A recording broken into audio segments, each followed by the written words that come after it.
Mandana did not get a job. The question of his marriage remained far away, because he never submitted his application to the ministers in Madija. I witnessed this myself. The Taluk Development Board office was right next to the Madija petrol station, and the ministers' speeches were arranged in the large field next to it. From August 15, the agenda included hoisting the Indian flag, followed by the ministers' speeches, and then accepting petitions from the public. I had gone to Madija in the morning to get petrol for the pesticide spraying machine in the garden. While filling petrol at the station, a man in khaki said, "Hello, sir." Startled, I looked at the figure closely. "Look, Mandana." A straw hat was hanging on his head. "What is this?" I asked. "I was a little drunk, sir. Today I am going to the ministry. I will give you a guard of honor," he said. Behind him, a group of his high school friends, dressed in the same clothes, was standing holding a band, a trumpet, a brass plate, and whatever else. They all saluted and walked towards the field, their unused shoes and feet swinging carelessly. Within a short time, a car with a flag. It drove towards the Madija government TB, shaking its head. Behind it, a police jeep, a motor scooter, etc. And 2 or 3 cars belonging to the big men of our village went.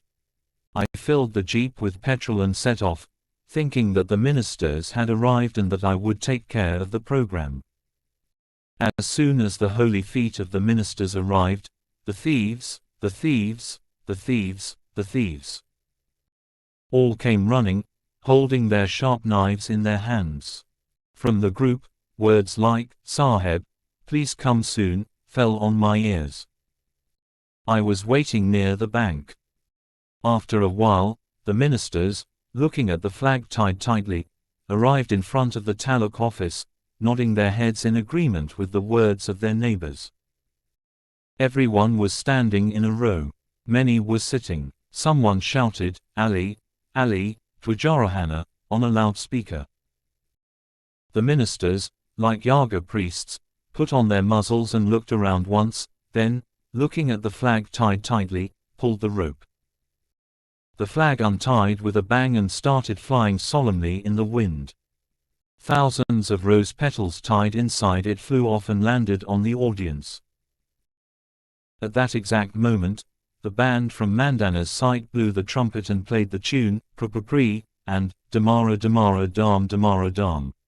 I see, Mandana is playing the band with the band hanging around his neck, leaning back like a 9-month pregnant woman, and turning the stick back and forth. The sound of the band's drumming, Damaru Damaru Dam, shook the walls and windows of the Taluk office. The sound of the drums echoed from the surrounding forests and hills. Suddenly, the 2 other nests there became angry and rose up at the sound of the drumming, which was echoing in response. They started attacking the flag that was flapping in the wind, the ministers of the school who were flying it and returning, the police, the school teachers, Mandana who was playing the band, the boys, the women, and the passers-by one by one. Shouting, "Ho!" the people fell down in panic and ran in all directions. Mandana, who was running with the band, stumbled and fell, and with the drum thudded. He went out into the street and killed a couple of policemen. The bulls also started running with their tails up along with the feudaris. The reason I am writing now is that Mandana's drum was the reason for this, but later I found out when I met Carvalho. But when this disaster happened, no one knew why the bees were being stung like this. While everyone was looking around, the bees started stinging like live arrows. Some of them even ran away screaming, "What? Don't go to the place where they don't know anything." The police immediately took action because the bees, like Hanuman, stung the ministers and blew their faces and lips like a madman. The police arrested 6 high school boys who were watching with rapturous joy as they took off the turbans and danced around. They took him to the station and beat him up, saying that these rascals were the ones who were plotting. And then they put him in jail and dragged him to the Chikamagaluru court for years. Even the people did not show any sympathy for him and said, "That is what should happen to that fool." I also wanted to go to that function, but I did not go, so I am going now.